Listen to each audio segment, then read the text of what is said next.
রাম আল্লাহর নবী হতেও পারে আবার নাও হতে পারে, কারণ আমাদের নবীজি মুহাম্মদ সাল্লাল্লাহু আলাইহি ওয়াসাল্লাম বলেছেন 1,24,000 নবী এই পৃথিবীতে এসেছেন, কোরআনে শুধু 25 জনের নাম উল্লেখ করা আছে। রাম হতে পারে ঈশ্বরের নবী, হতে পারে আবার নাও হতে পারে, নিশ্চিত বলতে পারি না। তবে রাম যদি নবী হয়েও থাকে, কৃষ্ণ যদি নবী হয়েও থাকে, তাকে পাঠানো হয়েছিল শুধু সেই সময়ের সেই লোকদের জন্য।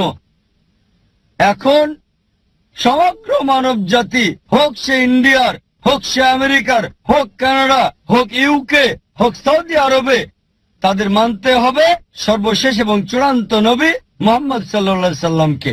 আমি বলছি না, এটা বলছে আপনার গ্রন্থ।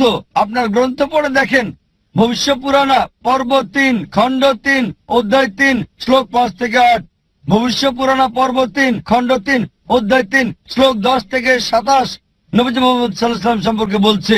অথর্ববেদ বুক নাম্বার 20 হিম নাম্বার 127 অনুচ্ছেদ 1 থেকে 14, অথর্ববেদ বুক নাম্বার 20 হিম নাম্বার 21 অনুচ্ছেদ 6, অথর্ববেদ বুক নাম্বার 20 হিম নাম্বার 21 অনুচ্ছেদ 7, ঋগ্বেদ বুক নাম্বার 1 হিম নাম্বার 53 অনুচ্ছেদ 9 নবী মুহাম্মদ সাল্লাল্লাহু আলাইহি ওয়াসাল্লাম সম্পর্কে বলছে।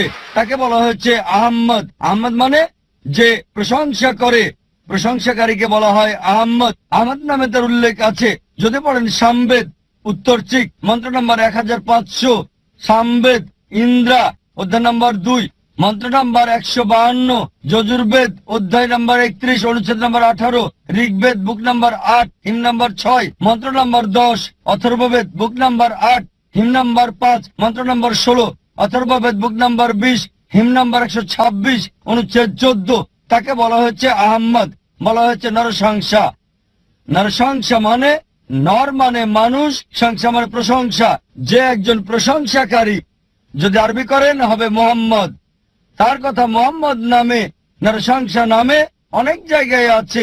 ঋগ্বেদ বুক নাম্বার 1 হিম নাম্বার 13 মন্ত্র নাম্বার 3, ঋগ্বেদ বুক নাম্বার 1 হিম নাম্বার 18 মন্ত্র নাম্বার 9, ঋগ্বেদ বুক নাম্বার 1 হিম নাম্বার 106 মন্ত্র নাম্বার 4, ঋগ্বেদ বুক নাম্বার 1 হিম নাম্বার 142 মন্ত্র নাম্বার 3, ঋগ্বেদ বুক নাম্বার 2 হিম নাম্বার 3 মন্ত্র নাম্বার 2, ঋগ্বেদ বুক নাম্বার 5 হিম নাম্বার 5 মন্ত্র নাম্বার 2, ঋগ্বেদ বুক নাম্বার 7 হিম নাম্বার 2 মন্ত্র নাম্বার 2, যজুর্বেদ অধ্যায় 20 অনুচ্ছেদ 37, যজুর্বেদ অধ্যায় 20 অনুচ্ছেদ 57, যজুর্বেদ অধ্যায় 21 অনুচ্ছেদ 31, যজুর্বেদ অধ্যায় 21 অনুচ্ছেদ 55, যজুর্বেদ অধ্যায় 28 অনুচ্ছেদ 2, যজুর্বেদ অধ্যায় 28 অনুচ্ছেদ 19, যজুর্বেদ অধ্যায় 28 অনুচ্ছেদ 42। শুধু হিন্দু গ্রন্থ থেকেই এভাবে রেফারেন্স দিয়ে যেতে পারবো সর্বশেষ এবং চূড়ান্ত নবী মুহাম্মদ সাল্লাল্লাহু আলাইহি সাল্লাম সম্পর্কে। তার কথা কল্কি পুরাণায় বলা হয়েছে। কল্কি অবতার হিসেবে বলা হয়েছে তার মায়ের নাম হবে সুমতি মানে আমিনা, তার বাবার নাম হবে বিষ্ণু ইয়াস মানে আব্দুল্লাহ। তিনি জন্মগ্রহণ করবেন শান্তির স্থান সাম্বালায় মানে মক্কা। তার জন্ম হবে সাম্বালার শহরের প্রধানের পরিবারে মানে মক্কার প্রধানের ঘরে মানে কুরাইশদের প্রধান।